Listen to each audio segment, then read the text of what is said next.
इस प्रदेश को आगे बढ़ाने में मेरे से जो योगदान जो मेरा हो सकता है मैं देने को तैयार हूँ। मैं अपने पद से त्याग पत्र लेने माननीय मुख्यमंत्री जी।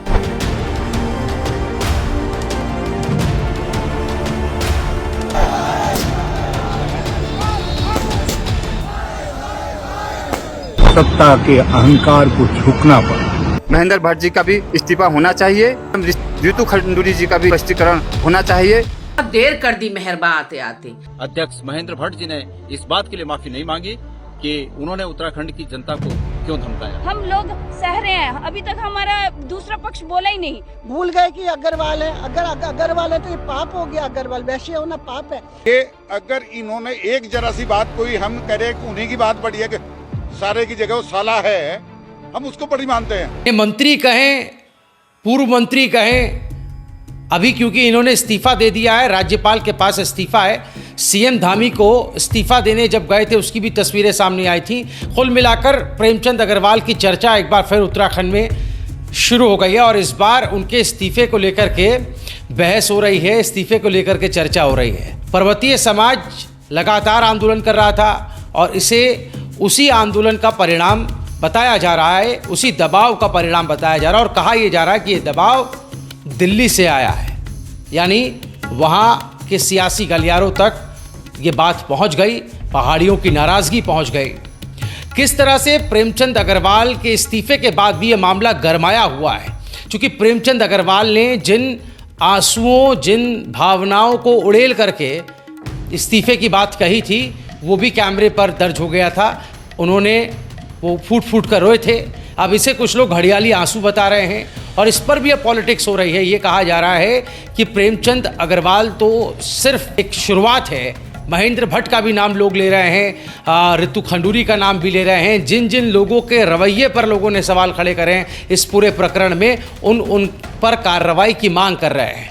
विपक्ष उस पूरे मामले पर हमलावर है। क्या कुछ कहा है कांग्रेस के दिग्गज नेताओं ने, जिसमें हरीश रावत का नाम भी है, गणेश गोदियाल का जिक्र भी होगा, जिसमें करण महारा का भी जिक्र होगा। सबके बयान आपको एक एक करके सुनाएंगे, लेकिन उससे पहले एक तस्वीर आपको दिखा देते हैं। ऋषिकेश से आ रही है तस्वीर, आपकी स्क्रीन पर ये देखिए ज़रा, जिसमें आप देख सकते हैं प्रेमचंद अग्रवाल के इस्तीफे के बाद किस तरह से ऋषिकेश में जश्न मनाया जा रहा है। आसमान में आतिशबाजी आप देख रहे हैं, किस तरह से लोग, ऐसी तस्वीरें या तो कोई सियासी जीत पर दिखाई देती है या फिर शादियों में दिखाई देती है या फिर जब टीम इंडिया कोई मैच जीत जाती है तब दिखाई देती है। और ऐसी आतिशबाजी ऋषिकेश में प्रेमचंद अग्रवाल के इस्तीफे के बाद, जो उन्होंने इस्तीफे की पेशकश की सीएम धामी को, जब वो इस्तीफा सौंपने गए उसके बाद ये जश्न की तस्वीरें ऋषिकेश से सामने आई।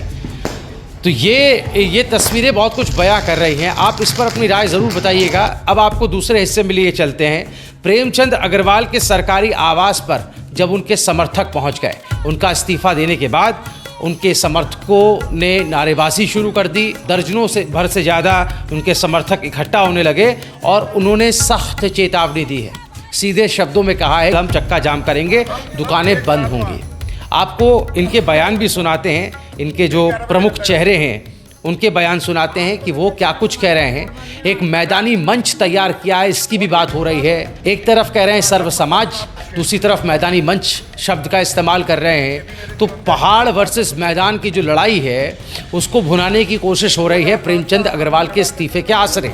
इन बयानों को एक बार सुन लेते हैं, उसके बाद आगे बढ़ेंगे और कुछ और बयानों की भी बात होगी, कुछ और पहलुओं पर भी बात करेंगे। सुनते हैं क्या कह रहे हैं लोग। तो वह माहौल देखा तो हमने सर्व समाज, सर्व धर्म के लोगों को शामिल करके एक मंच पे लाए, मैदानी मंच। और मैदानी मंच से आज ही हमने घोषणा की थी। हमें इस बात का बिल्कुल भी एहसास नहीं था कि इतनी जल्द ही इस्तीफे के लिए उन्हें मजबूर और दबाव कर दिया जाएगा। और हम लोगों में इतना दुख है इस बात का कि हम लोग हम नहीं देखते कौन पहाड़ी है, कौन प्लेन है। हम लोगों के अंदर वो भावना ही नहीं है। हम पूर्ण बहुमत से अपने मेयर को जिता के लाते हैं। किस तरह का क्षेत्रवाद हम लोगों के साथ हो रहा है, हम लोग सह रहे हैं। अभी तक हमारा दूसरा पक्ष बोला ही नहीं, केवल एक पक्ष को हम सोशल मीडिया पे देखते रहे, उसको कमेंट देते रहे, अपनी आवाज दिखाते रहे कि अभी चुप हैं, अभी हम चुप हैं कि हम कुछ नहीं हो रहा है। अब जो ये पहाड़ी और मैदानी की जो एक जंग छिड़ी है, ये उत्तराखंड के लिए बहुत ही दुर्भाग्य का विषय है। अब हम यहाँ 100 साल से मेरी पीढ़ियाँ रह रही हैं, तो मुझे क्या कहेंगे आप? पहाड़ी कहेंगे, उत्तराखंडी कहेंगे, मैदानी कहेंगे, मुझे नहीं समझ आता है ये क्या गंदी राजनीति चल रही है। और प्रेम जी के साथ जो ये एक खेल खेला गया है, सरकार को इसको वापस लेना चाहिए, नहीं तो इसका जो आगे का जो है वो बहुत अच्छा उत्तराखंड के हित में ये काम नहीं रहेंगे। भूल गए कि अग्रवाल है, अगर अग्रवाल है तो ये पाप हो गया। अग्रवाल वैश्य होना पाप है। आप वैश्य से पैसा भी लेते हो, वैश्य से सारे काम भी कराते हो, और जब गद्दी देने का टाइम आता है उस समय वैश्य को पाप। कोई भी सीट है, कब हमारा एक मंत्री था वो भी आपसे हजम नहीं हुआ, ये तो बहुत ही दुर्भाग्य की बात है। जो प्रेमचंद जी ने किया है आप सब लोग जानते हो, दबाव में किया है, स्वेच्छा से उन्होंने इस्तीफा नहीं दिया है। कल इसका जवाब, क्योंकि जो उन्होंने किया है, रिएक्ट किया है, उसका रिएक्ट हम क्या देंगे, जो उन्होंने रिएक्शन किया उसका रिजल्ट हम क्या देंगे, ये कल आप सब लोग देखेंगे। देहरादून बंद होगा, सड़कें चक्का जाम करेंगे। ये अगर इन्होंने एक जरा सी बात कोई हम कह रहे उन्हीं की बात बड़ी है कि सारे की जगह वो साला है, हम उसको बड़ी मानते हैं। इन्हीं के विधायक ने बड़े बाजार में खड़े होके माँ की गाली दी मैदानी आदमियों को, किसी ने कोई ऑब्जेक्शन नहीं उठाया, उसके लिए कोई कार्रवाई नहीं हुई। कल बाजार बंद होगा, चक्का जाम होगा, घंटाघर बंद होगा पूरा। तो सुना आपने, एक एक करके ये तमाम वो बयान है जिसमें वो साफ कह रहे हैं कि उन पर दबाव बनाया गया, दबाव के तहत उन्होंने इस्तीफा दिया। तो एक बात तो साफ है कि प्रेमचंद अग्रवाल पर, जो हम बार बार कह रहे थे, बहुत बड़ा प्रेशर आया है, नहीं तो वो इस्तीफा कब का दे चुके होते इतने लंबे वक्त बाद। बहुत देर कर दी मेहरबान आते आते, अगर ये शब्द कहें तो गलत नहीं होगा, लेकिन ये दबाव के तहत दिया गया इस्तीफा, ये बात उनके समर्थक खुद कह रहे हैं। तो प्रेमचंद अग्रवाल के फेवर में चक्का जाम करने की बात की जा रही है, उनको राजनीतिक क्या कहें मोहरा बनाया गया, इस तरह के शब्दों का इस्तेमाल उनके समर्थक कर रहे हैं। इन समर्थकों की जो बातों पर आपकी राय क्या है, कमेंट ज़रूर कीजिएगा। और पहाड़ वर्सेस जो मैदान की लड़ाई करने की जो कोशिश की जा रही है, इसे मुद्दा बनाने की जो कोशिश की जा रही है, एक नैरेटिव सेट करने की जो कोशिश की जा रही है, ये कौन कर रहा है, इसके पीछे किसका हाथ हो सकता है, इस पर भी आप अपनी राय हमें ज़रूर बताइएगा। चलिए अब रुख करते हैं उस आखिरी हिस्से की तरफ जिसमें सियासी प्रतिक्रियाएं आ रही हैं। कुछ पॉलिटिकल रिएक्शंस आए हैं, वो भी कांग्रेस के नेताओं के। उन्होंने इस्तीफे को किस रूप में देखा है, आइए उनके रिएक्शंस को देख लेते हैं। हरीश रावत से शुरुआत करते हैं। श्री प्रेमचंद को अपने पद से त्यागपत्र देना, ये प्रेमचंद का त्यागपत्र नहीं है, बल्कि ये भारतीय जनता पार्टी के अहंकार की पराजय। जनमत के सामने भाजपा के सत्ता के अहंकार को झुकना पड़ा। उत्तराखंड का गुस्सा केवल एक व्यक्ति पर नहीं है, ये तो एक व्यवहार पर, एक अहंकार जो आज सत्ता में के रग रग में बस गया है, उस पर उत्तराखंड के आम जन का गुस्सा है। और वो गुस्सा तभी शांत होगा जब ये लोग अपने व्यवहार के लिए, अपनी गलती के लिए माफी मांगेंगे और भविष्य में ऐसा न करने का सार्वजनिक वचन देंगे। उत्तराखंड जिंदाबाद।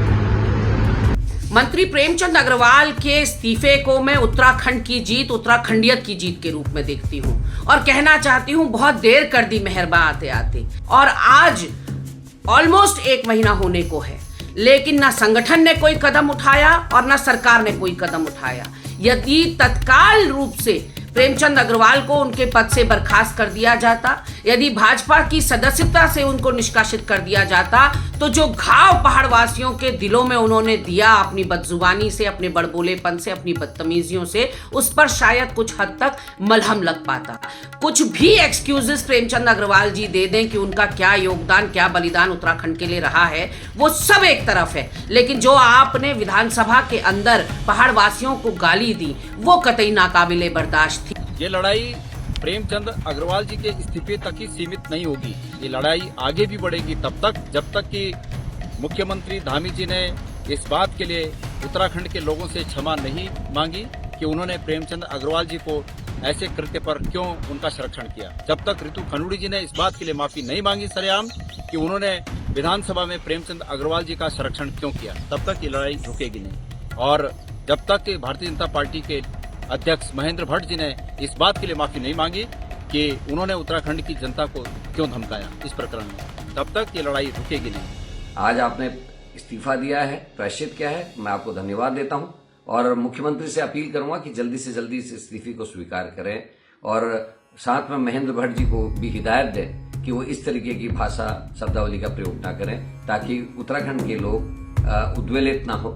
मैं धन्यवाद देना चाहता हूं तराई के लोगों को, भाबर के लोगों को, पर्वतीय क्षेत्र के लोगों को, जौनसार के लोगों को कि उन लोगों ने सभी ने मिलकर इस लड़ाई को लड़ने का काम किया और उत्तराखंडियत की इस लड़ाई में आप सब साथ थे। इसके लिए मैं आप सबको धन्यवाद देता हूं, आप सबको सैल्यूट। तो सुना आपने, ये है कांग्रेस के वो नेता जो कह तो रहे हैं कि इस्तीफा दिया लेकिन इस्तीफा नहीं होना चाहिए था, कार्रवाई होनी चाहिए थी और सिर्फ यहाँ पर आकर के बात खत्म नहीं होती, ऐसा कांग्रेस की तरफ से कहना है कि आगे ये लड़ाई जारी रहेगी क्योंकि महेंद्र भट्ट का भी नाम इसमें है जिन्होंने लोगों को सड़क छाप कहा, जिन्होंने कानूनी कार्रवाई की धमकी दी और इसमें वो ऋतु खंडूरी के रवैये पर भी सवाल खड़े कर रहे हैं। तो अभी ये मामला मुझे लगता है कि यहाँ पर ख़त्म होगा नहीं। और दूसरी तरफ गैरसैंण में जो एक आंदोलन शुरू किया गया, एक जो आमरण अनशन से जो आंदोलन शुरू हुआ फौजी पूर्व सैनिक भुवन कठैत का, जिनके साथ कुछ और लोग भी शामिल थे आंदोलन में, उन्होंने भी खून से ख़त लिखा था, राष्ट्रपति के नाम